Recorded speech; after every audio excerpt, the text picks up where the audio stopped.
Continuamos en Café Sin Rosca y damos la bienvenida ya a nuestro segundo invitado, con quien vamos a conversar sobre temas económicos. Está con nosotros el economista Marco Flores, con quien toparemos un tema sensible que es los indicadores de pobreza en este país. ¿Será que con esos indicadores podemos hablar de éxito económico?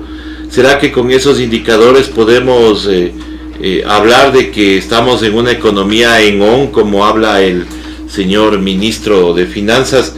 Estimado economista, muy buenos días, bienvenido a Café Sin Rosca. ¿Es un buen indicador o es un mal indicador la pobreza en este país, el desempleo en este país, como para que haya declaraciones de éxito en la economía? Muy buenos días, economista. Buenos días, César, un saludo cordial para usted y para toda su audiencia.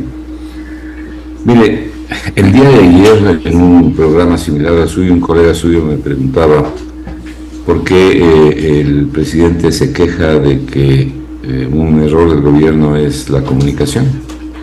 Claro, todo gobierno y en general toda entidad público-privada que tenga que realizar gestión para los demás necesita comunicar adecuadamente lo que hace, pero lo que pasa es que este gobierno no tiene nada que comunicar.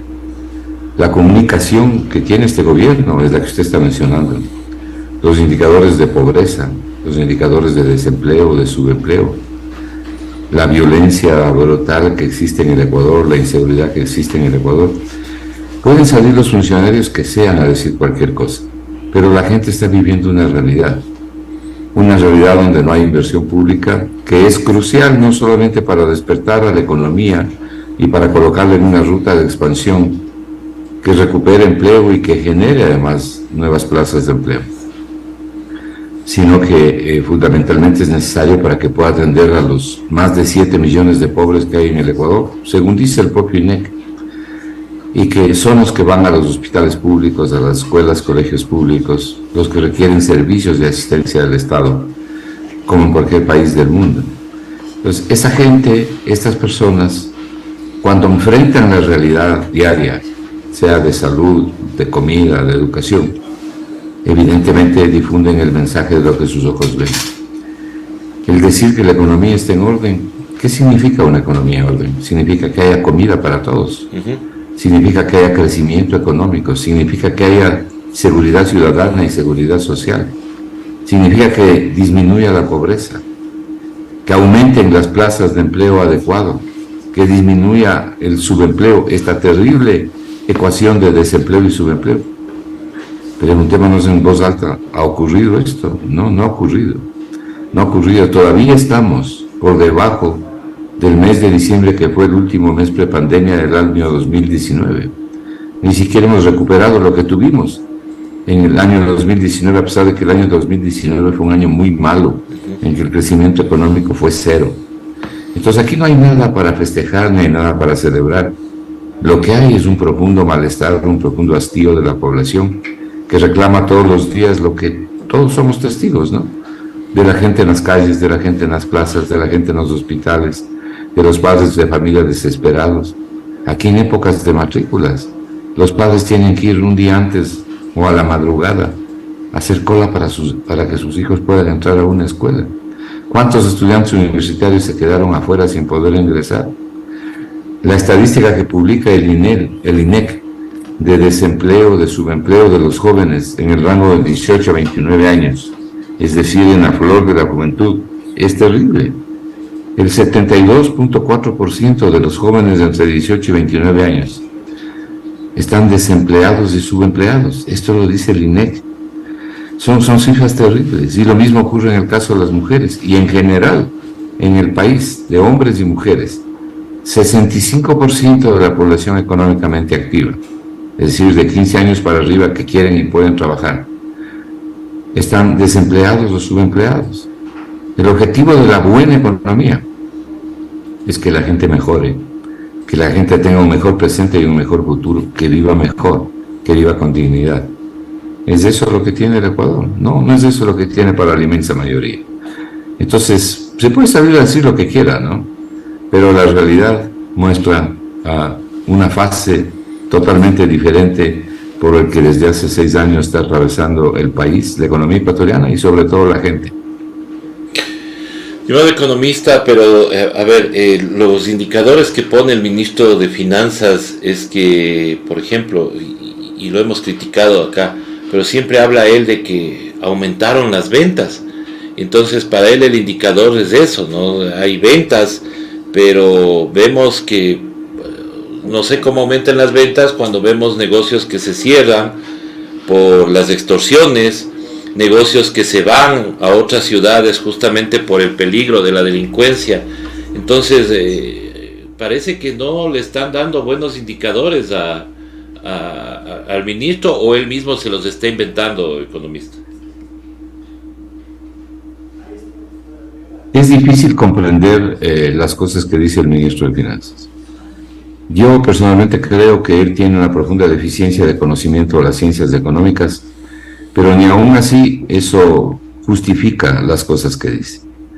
Han inventado una economía paralela totalmente alejada de la realidad. Ni siquiera los economistas que han estado cerca del gobierno desde el año 2017, desde que llegó Moreno, y que siguen estando, ni siquiera ellos aceptan lo que dice el ministro. Mire, este cuadro que yo tengo aquí es un cuadro elaborado con las cifras del Banco Central sobre la inversión. No importa lo que diga el ministro de Finanzas. El ministro de Finanzas mezcla manzanas con sillas, ¿no? Incluye en la inversión a los gastos corrientes, incluye en la inversión a gastos que nada tienen que ver con la formación bruta de capital fijo, que es en definitiva la generación agregada de riqueza de un país. Pero el Banco Central publica las cifras correctas. Y yo me voy a referir a las cifras del Banco Central. En el año pasado, en el año 2022, con las fabulosas ventas que dice el ministro, ventas nominales, con precios mucho más altos, para comenzar el precio del petróleo, ¿cierto? Ventas mucho más altas, pero nominales, no comparadas en relación al Producto Interno Bruto, en relación al tamaño de economía. ¿No ve que la población cambia? En este momento, en el Ecuador somos 18.300.000 personas. La población ha crecido bastante, además, de lo que tuvimos el año pasado. Entonces, si usted hace una comparación nominal año a año, en miles de dólares, está comparando ventas nominales en dólares corrientes que tienen escondida la inflación. Si usted está pagando ahora más de lo que pagaba por esos artículos del año pasado, comenzando, digo, con el petróleo. Pero el Banco Central realiza la publicación correcta y relaciona la inversión respecto del tamaño de la economía, o sea, respecto del PIB, que es la forma de poder medir el comportamiento de las variables y el cambio de las variables. Y esto hay que hacerlo con los impuestos, cosa que sí hace el SRI correctamente en relación con el PIB, con el tamaño de la economía, cosa que sí hace el Banco Central. El único que no hace el ministro de Finanzas es saber decir las cosas que dice. Entonces, este cuadro está hecho por el Foro de Economía, es decir, las cifras son del Banco Central y el Foro de Economía las puso en un cuadro. El año pasado, la inversión de todo el sector público no financiero. El sector público no financiero es el sector público menos las instituciones financieras públicas, la Corporación Financiera Nacional, el Banco Central, el BIES, en fin. De todo el sector público, la inversión que hizo este gobierno en todo el sector público fue equivalente a 1.8% del PIB. Pero de ese 1.8% del PIB, porque estoy hablando de todo el sector público, 1.3% correspondió a la inversión de los municipios, consejos provinciales, juntas parroquiales, los llamados GATS o gobiernos autónomos descentralizados. Y el gobierno central, óigame esto, César, la inversión del gobierno central fue apenas de 0,5% del PIB, medio punto del PIB, más o menos unos 700 millones de dólares. Eso es lo que invirtió el gobierno el año pasado. ¿Quién dice esto? El Banco Central del Ecuador. No importa lo que diga el ministro, dice cualquier cosa. Yo le he oído decir cualquier cosa, ¿no? Y no sustenta lo que dice. Entonces, con este movimiento de manos y las cosas que dice, no, le preguntan una cosa y contesta otra. No todos los periodistas tienen conocimiento, por lo menos básico, sobre temas económicos para poderle responder. Pero si el ministro de Finanzas estuviera en un debate con cualquier economista medianamente adentrado, medianamente formado, es decir, alguien de la academia, le aseguro que no tendría nada para contestar. Pero aquí no se trata de lo que se diga, se trata de ver cómo está la gente. Porque de boca se puede decir cualquier cosa, pero la realidad de la gente es otra, y la gente ya no da más. La situación es bien complicada, bien difícil. Le voy a dar un dato que con cifras del INEC publicó hace poco el periódico Primicias, en un análisis que hizo el economista Andrés Mideros y otra persona más que no recuerdo en este nombre. El 70% de la población ecuatoriana, cifras del INEC, ¿no? El 70% de la población ecuatoriana no puede cubrir la canasta familiar básica. Es decir, no le alcanza para comprar la comida. ¿Quién dice eso? El INEC. Y nos salen a decir que la economía está en orden, que como nunca estamos proyectándonos ¿al futuro de quiénes? ¿De cuáles? Porque el grueso de la población no está en esta situación. Y esta no es una crítica contra nadie, esta es una realidad pragmática que muestran las cifras y que exigen un cambio sustantivo de los actores, pero sobre todo de la política económica que se sigue, porque no vamos a ningún lado. Tenemos una deuda pública de 80.000 millones de dólares. El presupuesto del Estado muestra fragilidades enormes, fragilidades enormes. ¿Cómo podemos hablar de tener la casa en orden cuando el presupuesto del Estado del año 2023, desde el día 1, requiere 7.500 millones de dólares de financiamiento? Y por las razones que puedo señalar, la caída en el precio del petróleo, porque no van a monetizar los activos, o sea, no van a realizar las concesiones, la venta del Banco del Pacífico, en fin, este año. Nosotros calculamos que ese financiamiento va a subir a 9.000 millones de dólares. Imagínense si tiene un presupuesto de 31.500 millones que necesita 9.500 millones de financiamiento. ¿Es eso la casa en orden? Pero para nada. En el Observatorio de Política Fiscal dice que el financiamiento va a llegar a 10.000. Nosotros nos estamos sosteniendo en los 9.000. Entonces, se puede decir cualquier cosa, pues la realidad es otra. Y más allá de esto, la realidad que experimenta la gente cuando va a usar los servicios públicos y en medio de esta inseguridad, precisamente porque no hay inversión, porque aquí se han equivocado las prioridades. Hay muchas cosas que debemos hacer en el Ecuador, por lo menos hablando de la política económica. Debemos hacerlas todas, no podemos hacerlas al mismo tiempo. Entonces tenemos que priorizar lo que hay que hacer. Y en este momento la prioridad no es el déficit fiscal, que además está escondido, no es que está eliminado, está escondido debajo de la alfombra. El año pasado tomaron 1.950 millones de dólares que debían pagarse el año pasado y los pasaron para pagarlo este año. Eso es como esconder la basura debajo de la alfombra. Y no solo eso, sino que se usaron los ingresos temporales que produjeron los excedentes petroleros por la lotería del petróleo. Son ingresos temporales, no son permanentes. El año pasado llegaron ingresos temporales por el impuesto al patrimonio. Pero en este año el impuesto al patrimonio solo lo deben pagar las empresas. Entonces ya no hay esos ingresos. Entonces el déficit fiscal está camuflado, pero subyace en la economía. Ahora, ese déficit fiscal hay que cuidarlo, hay que cubrirlo, hay que eliminarlo, pero de a poco, porque hay que dar prioridad a la inversión. Hay que usar una parte de la reserva internacional porque es lo único que tenemos. Unos 2.000 millones de dólares, no le pasa nada a los 8.000, entre 8.000 y 9.000 se mueve la reserva, 8.000 millones de dólares. En el rango bajo, 8.000 millones, no le pasa nada si el Ecuador usa 2.000 millones. Durante más de 20 años, el Ecuador ha vivido con un promedio de reservas monetarias de menos de 3.000 millones de dólares. Y no le ha pasado nada a la dolarización, porque no tiene nada que ver además. Entonces, las prioridades de este gobierno las tiene equivocadas.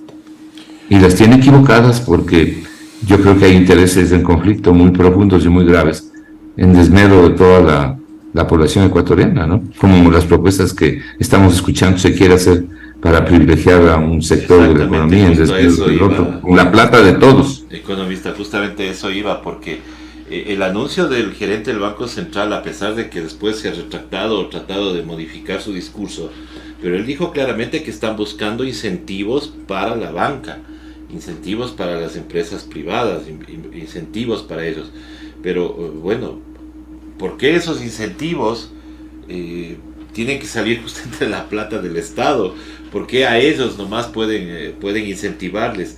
Entonces ahí es cuando viene la pregunta, ¿no? Como usted bien dice, las prioridades del gobierno están en otro lado, están en un grupo nada más que quiere beneficiarse. Ahora, ¿de dónde van a salir esos incentivos, estimado economista? De su bolsillo, del bolsillo de la gente. Mire, digamos las cosas como son. Cuando hay campañas electorales de aquí, con poquísimas excepciones, los candidatos acuden donde los grandes magnates que tienen cientos de millones de dólares en su patrimonio, la mayoría de ellos hechos al amparo del Estado, y les piden ayuda. Entonces reciben ayuda, y no quiero mencionar nombres, yo creo que la gente sabe muy bien quiénes han hecho esto, y les piden ayuda y ellos les dan colaboraciones, les dan ayuda, pero cuando llegan al gobierno les entregan los puestos claves, sobre todo de posiciones como las del Ministerio de Finanzas, del Banco Central, superintendencias, en fin. Ese es el pago que dan en los gobiernos a sus financistas. Ha sucedido en el Ecuador muy frecuentemente. Entonces usted lo que tiene en estas posiciones, y no estoy hablando del gerente del Banco Central en específico, lo que tiene en estas posiciones, aquí hay un economista que le dicen que es como Boy Scout, está siempre listo, siempre está listo para ir al Ministerio de Finanzas, y siempre ha sido puesto por un banquero, y siempre por el mismo, ¿no? Martínez, ¿quién le puso a Martínez? ¿Quién sostuvo a Martínez hasta el final? Bueno, entonces lo que tienen son muchachos de mano, que semanalmente toman nota de lo que tienen que hacer, que no están buscando el bien común, sino el bien de sus jefes. Y esta ha sido una desgracia para el Ecuador. Ha sido una desgracia porque la política económica ha tenido intereses en conflicto y se ha usado más de una vez, por lo menos, todos los economistas de la academia sospechamos, información privilegiada, por ejemplo, para el tema de los bonos globales en manos de tenedores internacionales. Entonces, aparece ahora este joven que está de gerente del Banco Central, que yo creo que comete un error gravísimo y que debe enmendarlo y reconocer su error. Yo la semana pasada escribí sobre esto, ya no he vuelto a escribir, ya no he vuelto a hablar sobre esto, pero es terrible, impresentable la propuesta que hizo. Él hizo una propuesta de que había que entregar incentivos tributarios, dijo, para los banqueros y grandes empresarios que se han endeudado en el exterior. Y el resto de la gente que está más allá de jodida, y la gente que aquí está endeudada, ¿qué incentivos va a recibir? Y ese 70% de la población que no alcanza a cubrir la canasta básica familiar que dice el INEGI, esos que se queden nomás afuera, que se queden nomás viendo. Pero es que además es innecesario. Mire, le voy a dar simplemente unas cifras que pertenecen a la Asociación de Bancos Privados para que usted vea que además es innecesario. La propuesta, aparte de impresentable, es innecesaria. Los bancos privados del año pasado no es que ganaron los 664 millones, que se señalan son las utilidades netas. El año pasado ganaron 1.000 millones de dólares, porque 1.000 millones de dólares salieron del bolsillo de la gente. Las utilidades netas, una vez pagados los impuestos, decimos, utilidades, en fin, son 664. Grandes utilidades. Tienen un ROE, es decir, un coeficiente de utilidades netas sobre patrimonio del 12%. Este año acaba la Asociación de Bancos, la Asobanca que se llama, de hacer su publicación regular mensual. Y en lo que va del año, la utilidad neta de los bancos hasta el mes de marzo es 188 millones de dólares, hasta el mes de marzo. Eso significa que el crecimiento de la utilidad en este año, según ellos mismos dicen, es 28.5%. ¿Usted cree que ellos necesitan algún incentivo? ¿Alguna ayuda tributaria como la que propone el gerente del Banco Central? No. Para nada. Yo realmente no entiendo de dónde sacó esto el gerente del Banco Central. Y lo mismo le puedo decir de los empresarios, pero es que además, cuando usted se endeuda en el exterior, está asumiendo un riesgo. ¿Por qué tenemos que pagar el resto? Pero todos asumimos el riesgo cuando nos endeudamos, pues. Así es. Hay mucha gente que está endeudada y que está renovando sus operaciones porque no puede pagar, y otros que no pueden pagar. Hay otra gente que ni siquiera puede recibir crédito porque no está en condiciones de recibirlo. Y tenemos un nivel, como dije hace un momento, de 65% de desempleo y subempleo. Además, ese tipo de propuestas les perjudica a los propios bancos porque la gente entonces piensa mal. Pero estas cifras que da la Asociación de Bancos Privados son cifras de ellos mismos. Esas cifras están además concentradas en 5 bancos.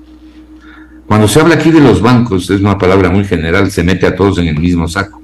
Y no todos están en el mismo saco. Aquí hay 5 bancos que concentran los depósitos, el volumen de crédito y las utilidades. Es un mercado oligopólico. Y los grandes empresarios, que son gente de muchísimo dinero, ¿usted cree que requieren esa ayuda? Con ayuda de todos. ¿No será mejor no dar incentivos, sino mejorar la inversión? Porque no quieren mejorar la inversión pública, ¿no es cierto? No lo hacen, pero sí quieren dar incentivos tributarios. ¿No será mejor meter plata para la seguridad de la gente? Dotarle a la policía de lo que necesite, esos patrulleros viejos que han mandado a repotenciar, ellos mismos dicen que ya se han dañado. Y todo lo que hace falta en el tema de seguridad.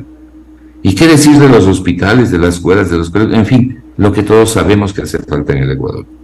Por eso es que me pareció a mí inexplicable, impresentable la propuesta. Ojalá la corrija el gerente del Banco Central y se evite problemas. Ha tenido una reacción muy fuerte de la gente y es evidente que es una reacción justa, ¿no? Pero aparte de eso, César, también es bueno que se sepa que el SDI publica una lista de deudas en firme por cobrar. En este momento las deudas en firme por cobrar suman 2.500 millones de dólares. Es cuestión de ver quiénes nos están debiendo. Son empresarios muy fuertes en el Ecuador. No es el zapatero el que está debiendo, no es el carpintero. 2.500 millones de dólares. Todas las últimas leyes que se han aprobado en el Ecuador, es decir, en los últimos 6 años, todas han sido para beneficiar al mismo sector. Todas, absolutamente todas. ¿Cómo se explica usted que el promedio de los ingresos de las mujeres, el promedio de los ingresos de los jóvenes que tienen empleo, que están con empleo, sea inferior al salario básico unificado de $450? Si quiere, yo le puedo dar las cifras del INE.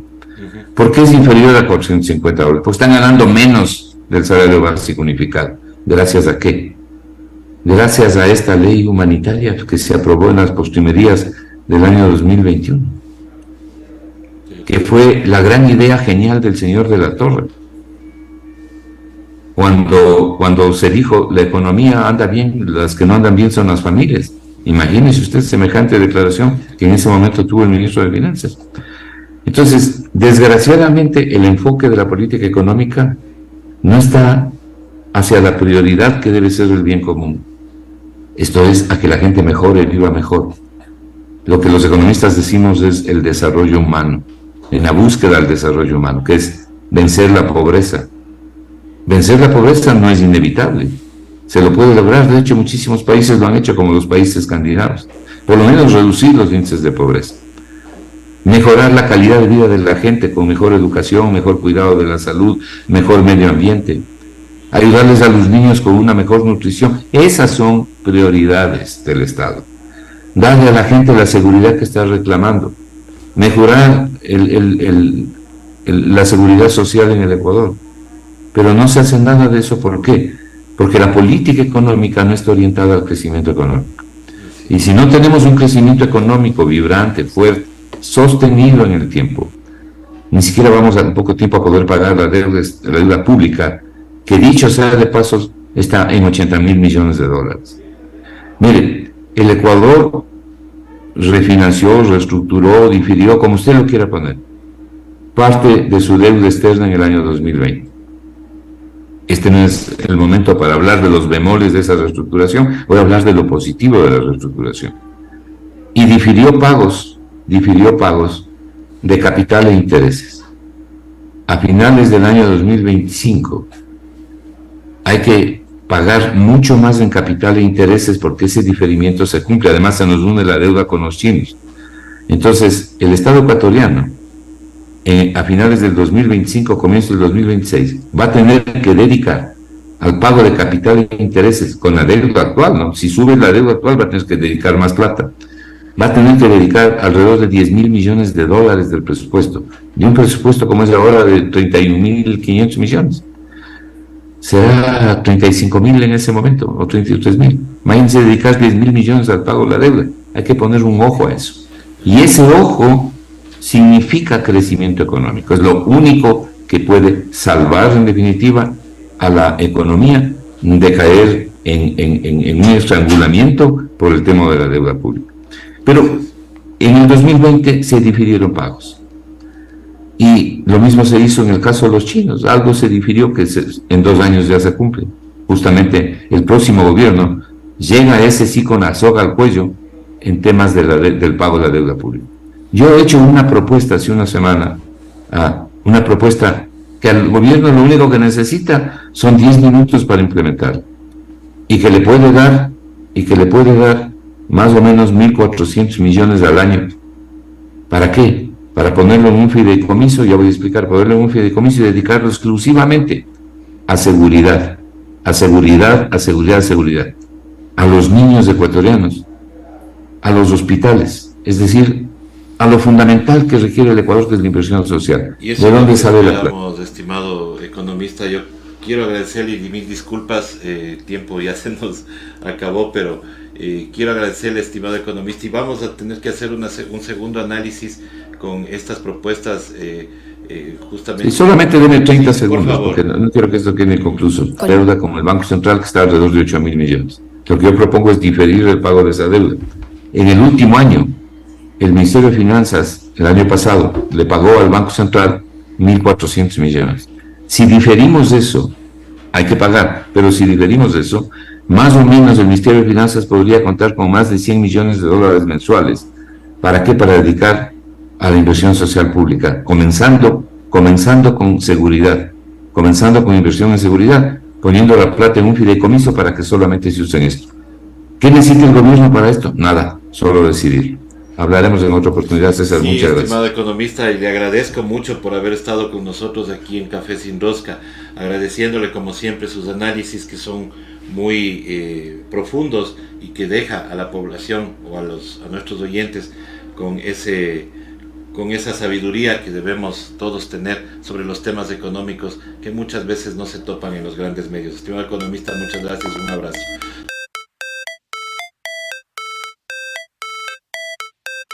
Recuerda visitarnos en todas nuestras redes sociales. Hoja de Ruta Radio, escuchando a un mundo mejor.